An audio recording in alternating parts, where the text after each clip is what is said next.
Now we're back. We're going to get into the nitty gritty of the case manager. I'm going to start it up. The first page it's going to take you to after the splash page is going to be the client list. It's where you're going to enter all the details for the client. As you can see, I've already got 2 that's listed. Myself and then Ted Johnson. So what I'm going to do is I'm going to add another one that's a test client, and we're going to come down here. We're going to go to add new client. This person's name is going to be John Black. His address is going to be, let's say John lives in a van behind Walmart in Theodore.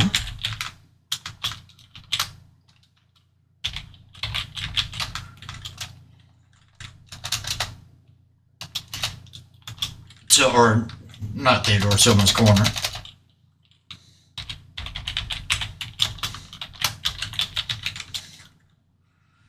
Alright, his phone number is going to be 251-000-0002.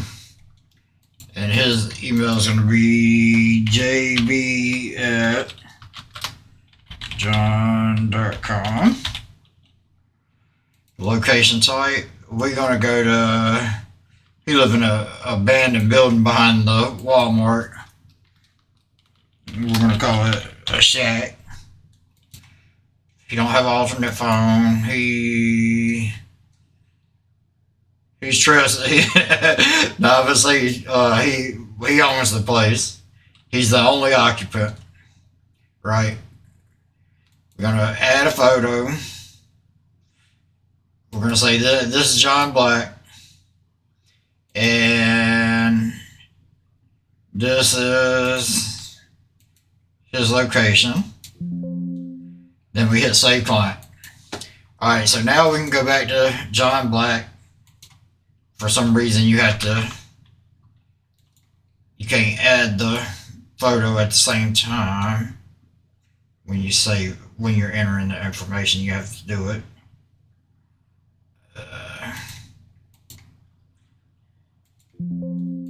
I'm not a programmer. Alright, so as long as you've got an address in here, you can come down here to open in maps, and it will pull up that address. So that way you get an overlook of the land, you get directions, anything that you need about the location, whereabouts, all that good stuff. You can see what's around it, so that always helps. So down here on to the bottom right, you've got the little client summary. It's got the name, location, the address, the phone, email, location type, owner status, occupants. All that's over here, but what else is over here is where it says phenomenon logs, media files, and reports. The more stuff that you add to your client will start to show up here, like your phenomenon logs. Like if you're doing an investigation and you're keeping a log of stuff that's happening, like temperature changes or EVPs, where you caught the EVPs, just stuff like that, like maybe hearing noises, anything like that that you can keep in a log, it's going to come up with the count right here. So with the media files is going to be your evidence. Your video evidence, your EVPs, and your pictures. All that's going to be in a later video. But this is just to give you the gist of doing the client list. So you can get like a long list of clients, and that's going to be confusing to try to find who you're looking for sometimes the longer your list gets. So it's got a search for function up here. So with the search function, it searches any of this information that's in there, and it will automatically pop up with who it belongs to. It could be one thing, or it could be multiple things.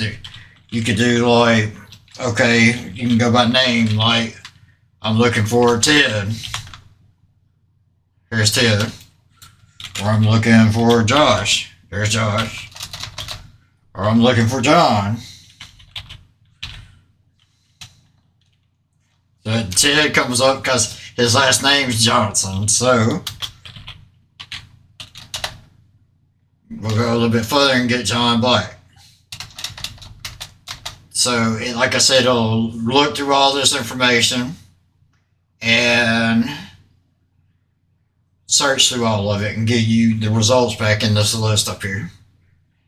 And all the rest of this stuff, for the tabs, you have to have a client selected.